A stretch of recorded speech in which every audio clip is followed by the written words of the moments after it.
The minority caucus in Parliament has been assessing President Akufo-Addo's first 100 days in office. It says the president is still struggling to find his feet. At a news conference in Accra, the minority MPs cited attacks on civilians and government institutions by pro-NPP vigilante groups. The size of the government, the 15% increase in transport fares, and the capping of statutory funds for critical agencies, among others. The comment by the minority caucus in Parliament contrasts sharply with the achievements outlined by the Vice President, Dr. Mahmoud Bawumia.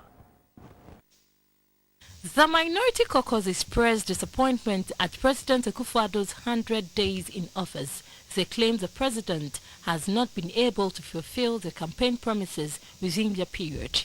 Another major promise that President Akufo-Addo has broken is his failed promise to Ghanaian contractors. On 31st October 2016, he promised the contractors that he will pay all debts owed them within the first 100 days of his ascension to the presidency. It has been 100 days and still counting. We note that the communications sector achievement of 47, 48, 49, and 50 are all projects for which President Mahama should be given credit under the World Bank supported $97 million e-transform projects. As Dr. Bawumia went on his shopping spree yesterday, looking for non-existing achievements, one could not help but pity him. Even putting together terms of reference for a committee in the health sector was listed as an achievement. How could cutting sod for a cathedral without any secured funding be listed as an achievement? How could the silting of drains be listed as an achievement? How could financial clearance for nurses, which Bawumia's MPP government cancelled and only partially reinstated, be described as an achievement?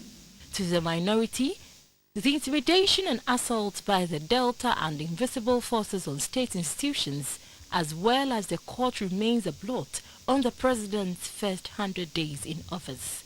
The number of ministers appointed by the president, dismissal and termination of appointments of some public officials were issues of concern. Job insecurity, employment remains the best measure of living standard.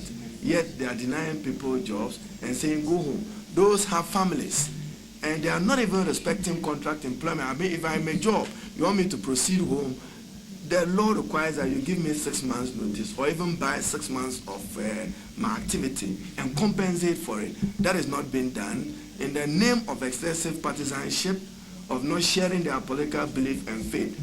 The minority also assessed the state of the economy. President Akufo-Addo in particular accused the NDC administration at the time of insensitivity of fuel and electricity prices. More specifically, he promised that immediately after coming into office, he will reduce both fuel and electricity prices.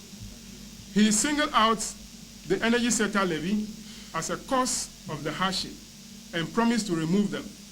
Contrary to this promise, fuel prices have gone up cumulatively by about 18% in the first 100 days of the Akufo-Addo administration, while electricity have not seen any reduction. In fact, we want to find out from President Akufo-Addo whether rents have become lower than electricity tariffs since he became president.